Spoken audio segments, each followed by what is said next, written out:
We're reading from the 4th canto, Srimad Bhagwatam.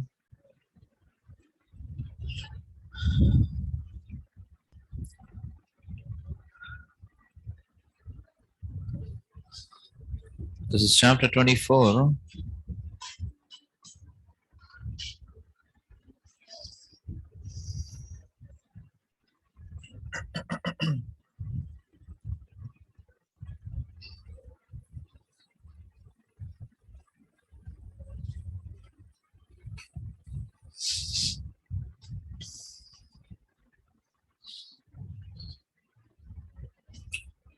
I believe we have to start from page 26, 27.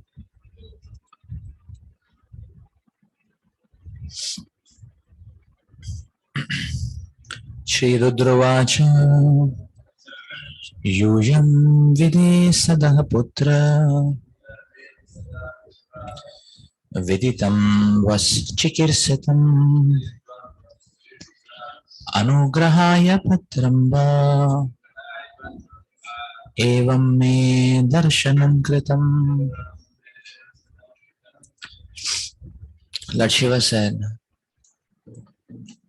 "You're all the sons of King Prachin Bari, and I wish all good fortune to you. I also know what you are going to do. Therefore, I am visible to you just to show you my mercy upon you." By these words, Lord Shiva indicates that what the princes are going to do was known to him. It is a fact that they were going to worship Lord Vishnu by severe austerities and penances. Knowing this fact, Lord Shiva immediately became very pleased, as apparent by the next verse.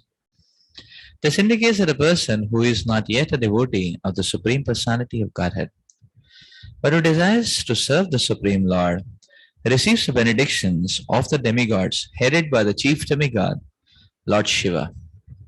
Thus, a devotee of the Lord does not need to try to please the demigods separately. Simply by worshipping the Supreme Lord, a devotee can please all of them.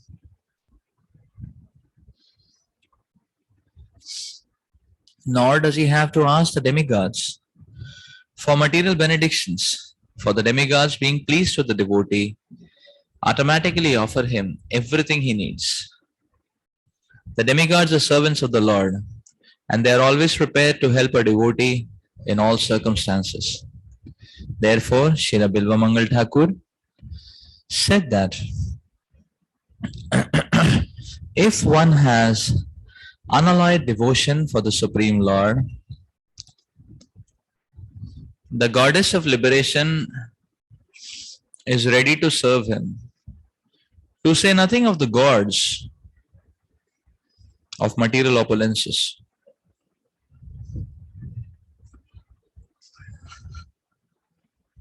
Indeed, all the demigods are simply waiting for an opportunity to serve the devotee. Thus, there is no need for a devotee of Krishna to endeavor for material opulence or liberation. By being situated in the transcendental position of devotional service, he receives all the benefits of dharma, artha, kama, and moksha.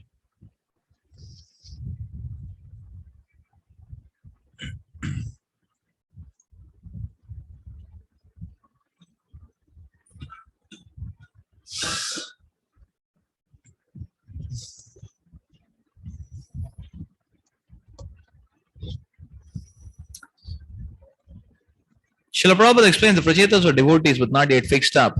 Not yet devotees but fixed up in the determination to serve Lord Vishnu.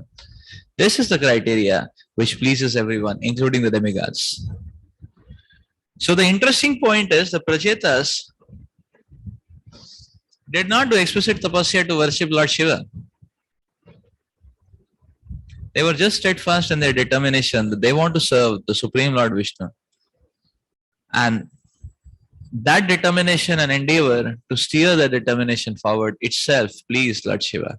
And therefore Lord Shiva is appearing to bestow his mercy on the Pracetas.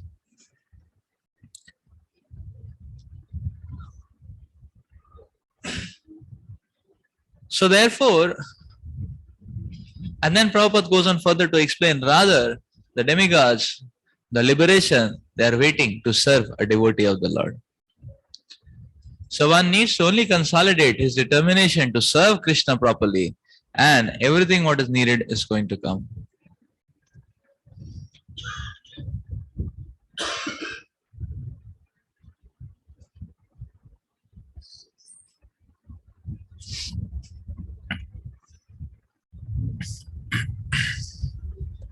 Text 28. Yaha param ramhasa sakshat trigunaj jiva samashnita bhagavantam vasudevam prapannasa priyo hime. Lord Shiva continued, any person who is surrendered to the Supreme Personality of Godhead Krishna, the controller of everything, material nature as well as a living entity, is actually very dear to me. Now Lord Shiva explains the reason he has personally come.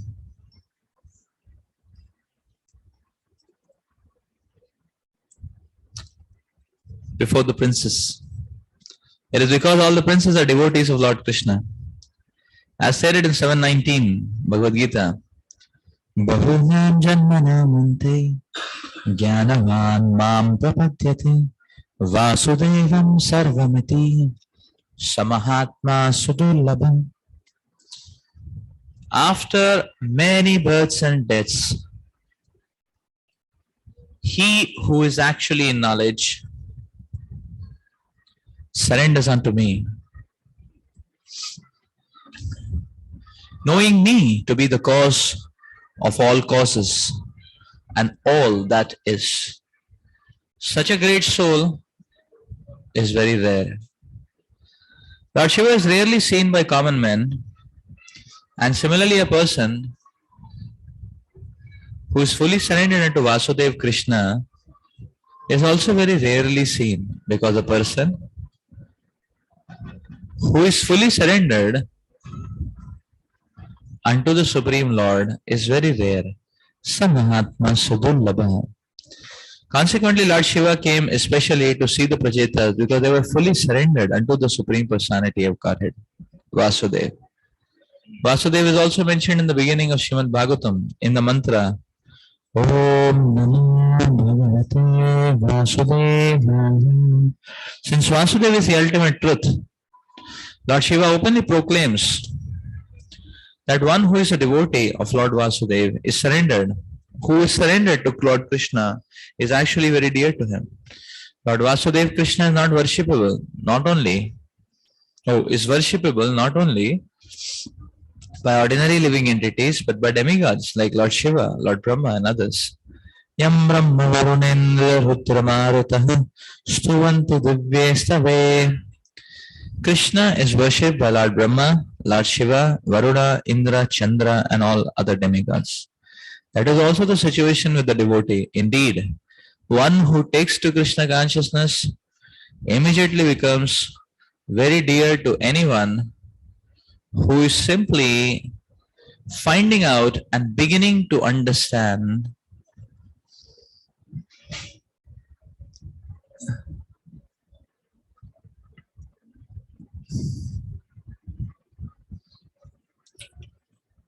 what Krishna consciousness actually is.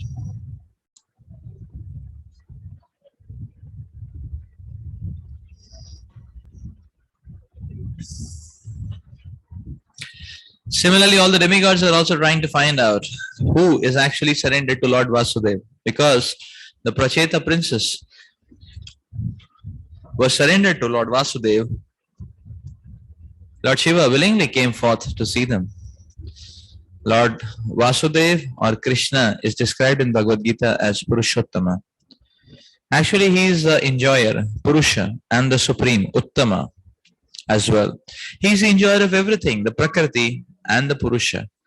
Being influenced by the three modes of material nature, the living entity tries to dominate the material nature, but actually he is not the Purusha, enjoyer, but he is the Prakriti, as described in Bhagavad Gita 7.5. Apareyam itastavanyam prakritim viddhi me param. Thus, the jiva or the living entity is actually Prakriti or the marginal energy of the Supreme Lord. Being associated with marginal energy, he tries to lord it over the material nature. This is also confirmed in the Bhagavad Gita 15.7. Mamivam sujiva loki jiva bhuta sanatanam manashashtani indriyani prakriti sthani karshati. The living entities in this conditioned world are my eternal fragmental parts. Due to conditioned life, they are struggling very hard with their six senses, which include the mind. By endeavoring to dominate material nature, the living entity simply struggles hard for existence. Indeed, he struggles so hard to enjoy himself that he cannot even enjoy the material resources.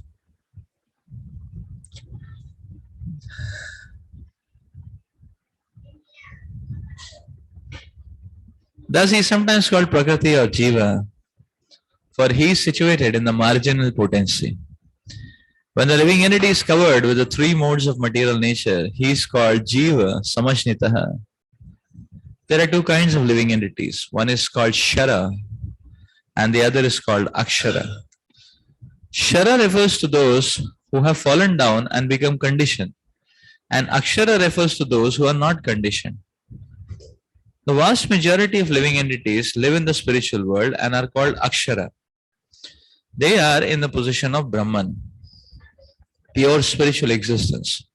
They are different from those who have been conditioned by the three modes of material nature. Being above both the Shara and Akshara,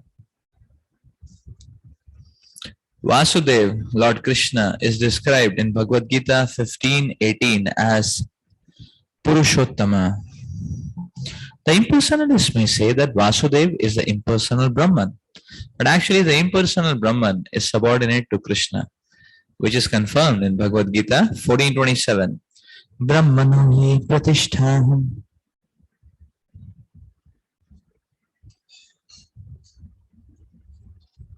That Krishna is the source of the impersonal Brahman is also confirmed in the Brahma Samhita. Yasya prabha prabhavato jagadanda koti. The impersonal Brahman is nothing but the effulgence or the bodily rays of Krishna. And in those bodily rays, there are innumerable universes floating. Thus, in all respects, Vasudev Krishna is the Supreme Lord. And Lord Shiva is very satisfied with those who are completely surrendered to him. Complete surrender is desired by Krishna, as he indicates in the last chapter of Bhagavad Gita 18:66. Sarvadharman parityajya mamekam sharanam brajaha. The word sakshat, meaning directly, is very significant. There are many so-called devotees, but actually they are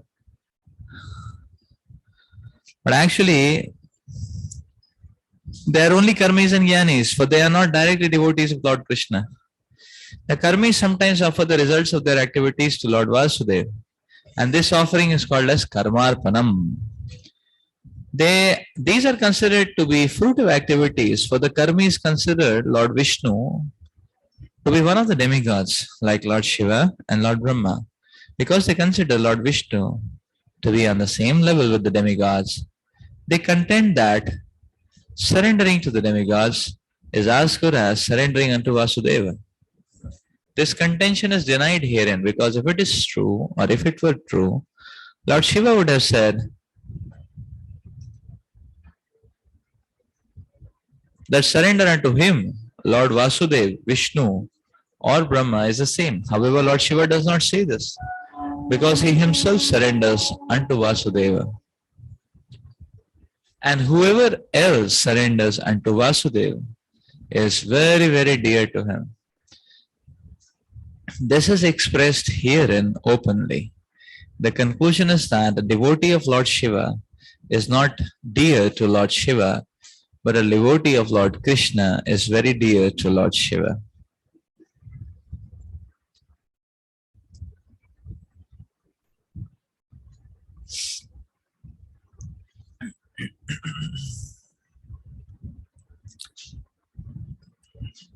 Lord Shiva is very happy and pleased to meet the Pracetas because they are devotees of Lord Krishna.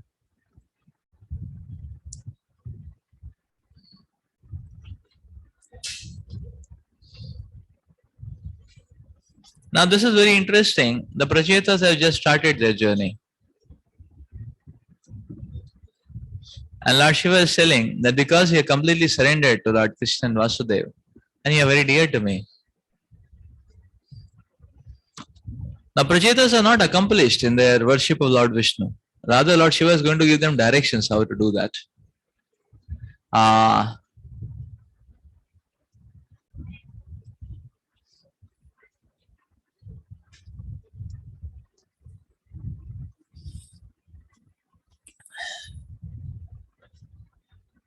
So the interesting point is,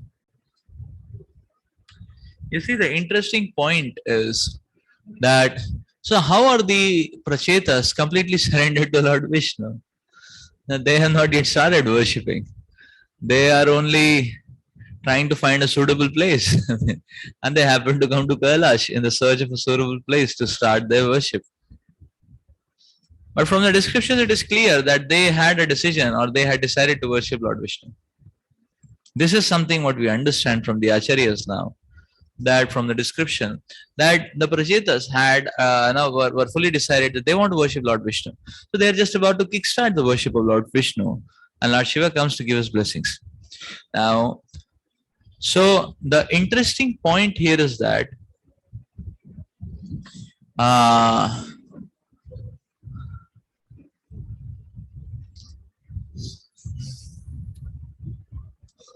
you see, although the Pracetas have not explicitly started worshipping Lord Vishnu, how can we say that they are surrendered to Lord Vishnu? The point is that they have given exclusive priority to worship and pleasure of Lord Vishnu.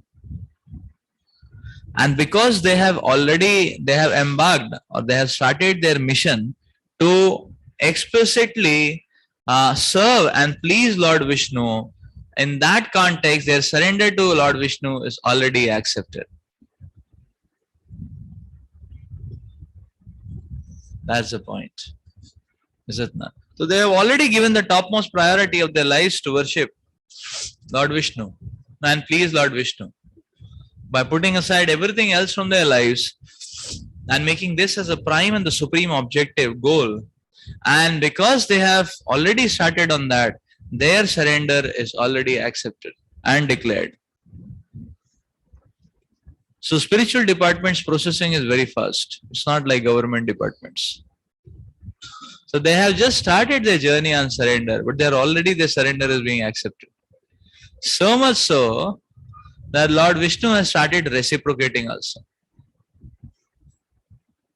So Lord Vishnu is saying, oh, you want to come to please me, you want to give me the top priority of your lives, and exclusively you want to come and please me? Okay.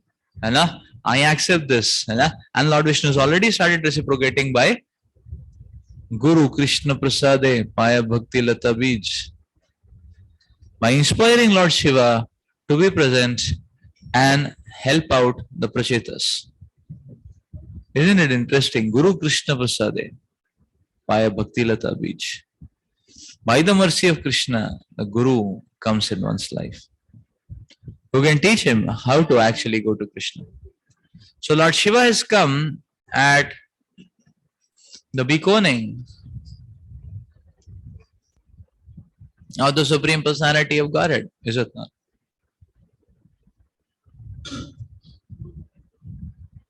To give mercy, blessings, and directions to the Pracetas.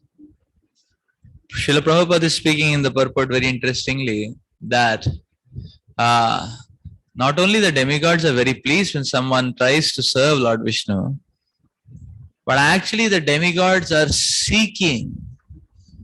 They are seeking for people who would like to serve Lord Vishnu, or who want to serve Lord Vishnu. They are seeking, they're trying to find out so that they can offer blessings to them. Just like our devotees on book distribution seva, they are seeking. The devotees are not passive. Anybody who is interested will come. The devotees are seeking. Who is interested? Who is not interested? Is it not? To give them full mercy. Okay, this is Bhagavad Gita. This is the program. This is the address you have to come. This is Prasadam. This is the address. This is our phone number. This is our WhatsApp group. This is the YouTube channel. Okay, all the best. Is it not? They are seeking. No? In the same way, the demigods. So yes, felicitating the material desires can be said to be the office job of the demigods. But while executing their office job and duties, if they encounter a devotee or one who is eager to become a devotee of the Supreme Lord Vishnu, then that is a nectar in their duty hours, is it not? Or that is their seva time. Just like we see our devotees when they are working, they want to finish up their work jobs, their engagements in the day, so that they can do some seva to Krishna. Either they can plunge themselves in Krishna Katha, Krishna Kirtan, attend some Bhagavad Katha program, attend some Krishna Katha program, or do some seva, book distribution, or Vaishnava seva, cooking for devotees. And so that is the exciting hour. And whatever happened in the day, that official hour, that is the price which they are paying for. For that cherished, exciting hour of doing the service to Krishna. So for the demigods, encountering someone who is wanting to become a devotee is like that exciting hour as well. They are also sadhakas, much more advanced than us, obviously. Much more advanced than us, obviously. But they are also sadhakas. So they are looking for that exciting hour as well. To be able to offer service. And therefore you see Lord Shiva is so excited. And he is himself taking Lord Shiva is himself taking the initiative to come forward and bestow profuse blessings on the Pracetas, just because they have decided to surrender to Lord Vishnu. That's the point. And their surrender, although it's not mature and manifest, but it has already begun. Therefore, Krishna has already accepted it and reciprocated with it. So Krishna's reciprocation is something which we can see here. It is so fast. Before we realize, Krishna has already reciprocated. We are thinking, I'm just starting. Well, Krishna has already reciprocated. That's how Krishna is. Yes, question.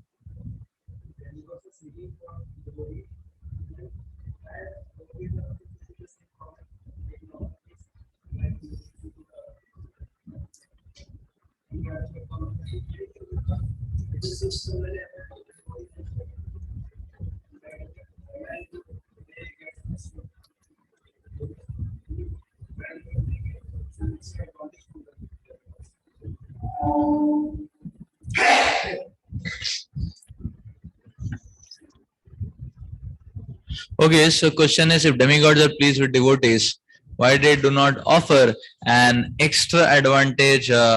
Okay, when there are calamities, the devotee should not face it, because they should be given an extra advantage, or the devotee should get some extra riches. Hare Krishna. They should get some extra riches, or they should get some extra prasadam, or Hare Krishna. So why they are not getting that extra? Because the demigods are pleased. So Hare Krishna. So the point to note is that you see, the point to note here is that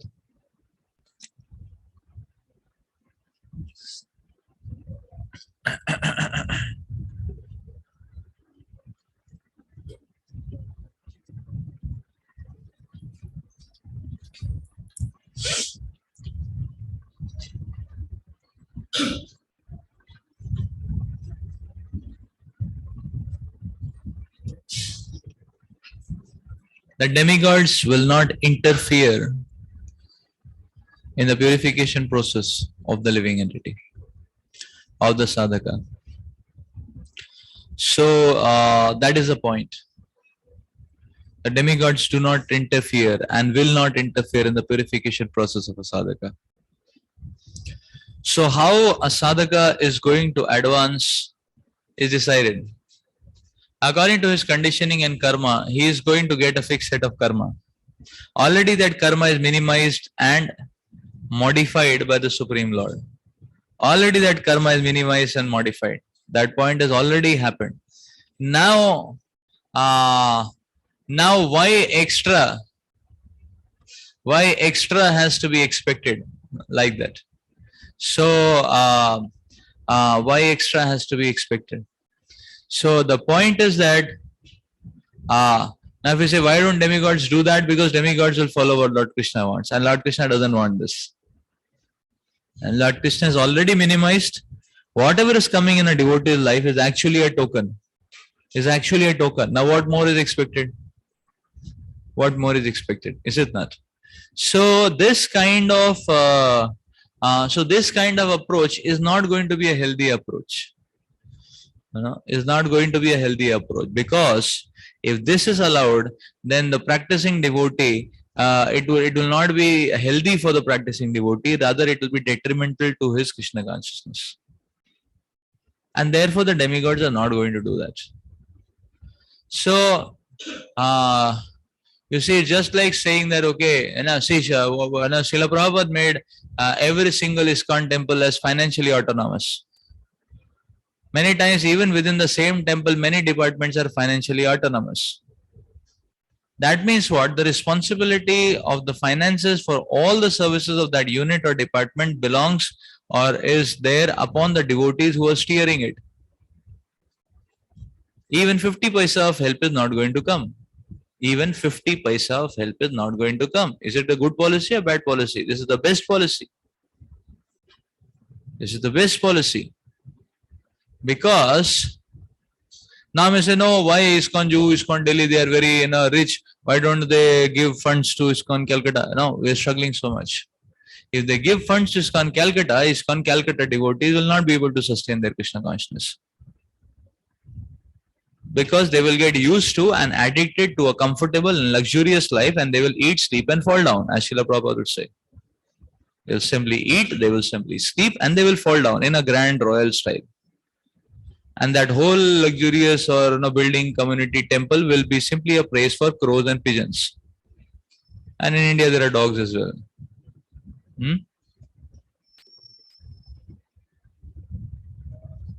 Bats. So all those kind of candidates will take over. That's what is going to happen. So the point is, the opportunity to struggle for Krishna is a fortune, is not bad. So therefore, therefore there are obstacles. Why every devotee has to face obstacles? Okay, we are serving Krishna, there are obstacles. Yes, because there are obstacles, we have some opportunity to grow. Because there are obstacles, we are getting some resistance, and we are getting because there are obstacles, because it is abrasive, and therefore the anarthas are getting scraped off. If we continue with our determination to move on, because there are obstacles, we are able to access and reach out to, we are able to stretch and reach out to be able to get more mercy of Krishna. Then why should we expect removal of obstacles? Everything is removed. There is no growth only. There is no impetus for growth also. What is the impetus for growth? Suppose in KGP, our preaching, if there are 100 devotees every year coming, we don't have to do anything. They will only come to us. Suppose it's like that. Like Krishna is inspiring them, giving them address, Seva Kunj, and they are coming. And they are coming, okay, I am here, I am very serious, I want to serve Krishna. And how is it everything? Can I also take prasad? Can I come for Mangalarti? And next day onward, they start coming. Within a week, they become 16 rounders. If that is the thing, what are we going to do? They will become devotees, we will fall down. What are we going to do? Is it not? They will say, okay, can we become devotees? Can we, So, but we will not be able to sustain. That's the point. So, therefore, we should not expect anything cheap on a material platform. So, the expectation is also not good. Is it not? So, the expectation is also not good. That are we supposed to, help and serve in the mission of the Lord? Or do we want to plan out our own trajectory? Is it not? That's the point which has to be understood. So therefore, a devotee has no material expectations.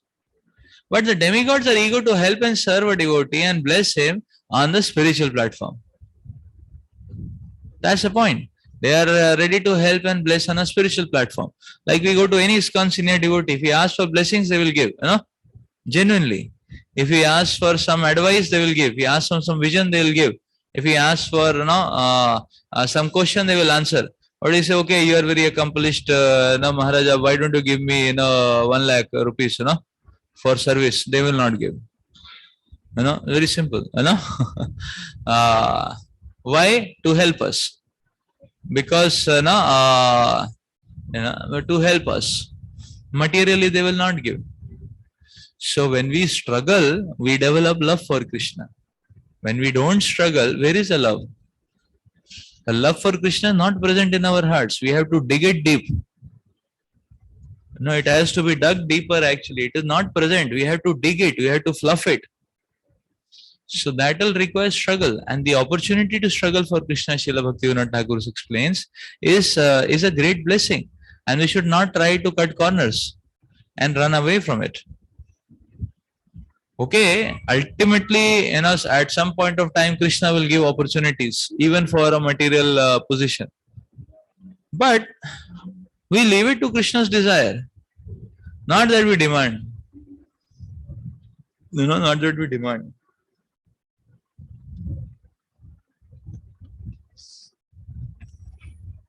So that is the point. Therefore, Krishna and the demigods are all in one team, and they are wanting to. So the arrangements which are there for us are the best for us. That's the point. Okay, let's go forward.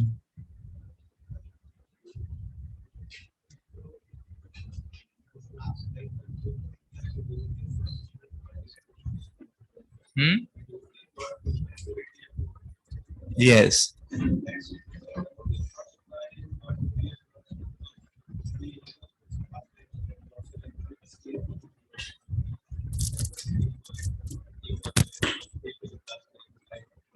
He was?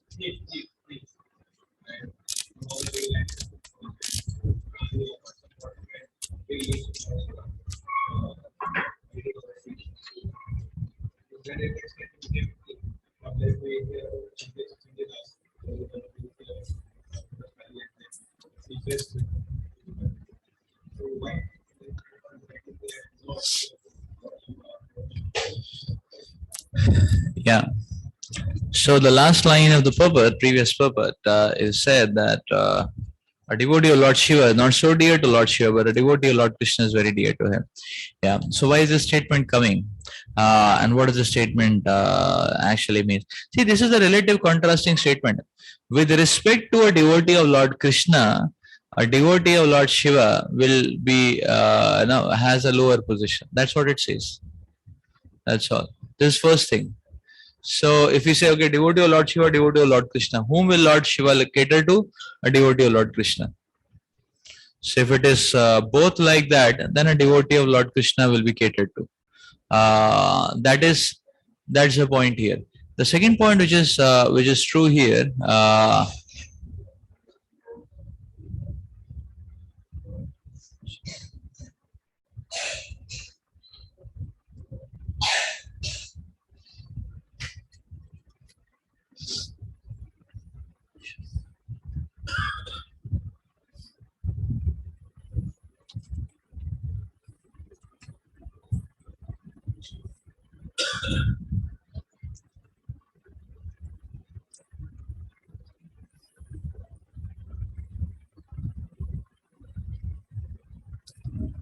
Uh,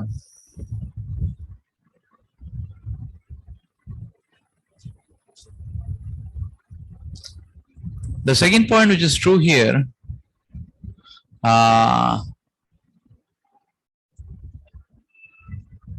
is that Lord Shiva is giving blessings and benedictions to people who approach him. That's fine. But does it mean that he is actually pleased with them? Lord Shiva's role, one of the demigod role that Lord Shiva has is as Ashutosh. And in this demigod role, Lord Shiva is obliged or mandated by the Supreme Lord to fulfill the requests of people very easily. And therefore, even little bit of service people do to Lord Shiva, mostly with vested interests, mostly with carnal interests, mostly with contaminated consciousness, Lord Shiva blesses them. So, so he is in a way minimally pleased with them, officially pleased with them. That okay, they have started to walk on the path of the Vedas. Okay, let me play my demigod role and eventually it will purify them. That is the minimal pleasure which Lord Shiva will have. That okay, they have started on the Vedic path. But somebody, the devotee of Lord Krishna, Lord Shiva will be profusely pleased. It is not officially pleased. It is profusely pleased. That okay, here is a devotee of Krishna. Let me help him out in all possible ways. That's the point. No? So that's what is being said. A devotee of Lord Shiva is not, doesn't please him so much. Somebody is a devotee of Lord Krishna, it pleases him very much. Why? Because a devotee of Lord Shiva means most likely he is having material desires. So Lord Shiva will be minimally pleased with him. Okay, he started his journey at least. So, but he will benedict him because that is his demigod role. That's a mandate. The Lord Krishna has given him that demigod role in that position that he should very easily reciprocate materially. But spiritually, you see, not easy to reciprocate. Where do you find Lord Shiva? Where do you find Lord Shiva? Where do we get darshan of Lord Shiva? Where do we find instructions of Lord Shiva? Where do we find him spiritually reciprocating? Not easy. Is it not? So you see, that's the point. So that is just a demigod role. So he is minimally pleased. Not with the fact that this fellow has approached me and I have got one more follower, but with the fact that this fellow is now started his spiritual journey, at least. That's the point. Yes, question.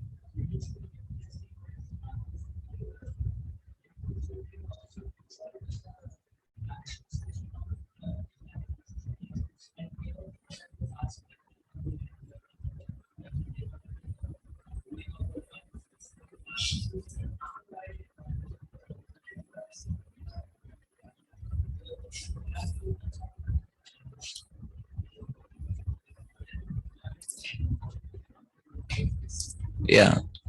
Okay, so the question is, previously we saw demigods are actively involved in the affairs and the management of the earth. Now it doesn't appear to be like that. Like Brahmaji was asking Priyavrat Maharaj to take over the charge of the earth as a ruler when there was need. Now the demigods don't seem to be so active. So have they, so what's happening? Actually, the point is what? It's not that the demigods are not managing or involved in the affairs of the earth. Just that we don't know. We don't know what they are going, where they are doing. That's the whole point.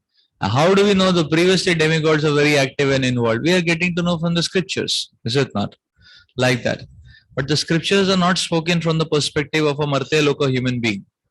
The scriptures are a higher perspective of things. Is it not?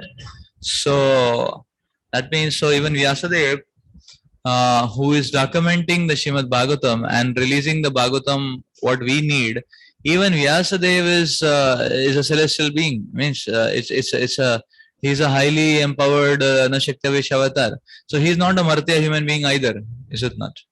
He's not a Martya Loka, Bhuloka human being either. So the point is that the demigods are active now also, but we don't know because we are insignificant ants. Is it not? So how can we understand? The only way we understood previous case was also through acharyas. Is it not? And through revelations, which are again divine. Similarly, what is happening now, that also will understand through revelations. Is it not? So it's not that nothing good is happening right now. Our Brahmaji is a pure devotee. We know that he is 50 years of age. That is all revealed by the acharyas. Is it not? So Bali Maharaj is going to become the next Indra. We know all these things, is it not? The world is not going anywhere here and there. No? Bali Maharaj is going to be the next Indra. We know that. He's going to be a pure devotee Indra. You know? So our Ganesh is also a pure devotee. We know that. So this is present talks.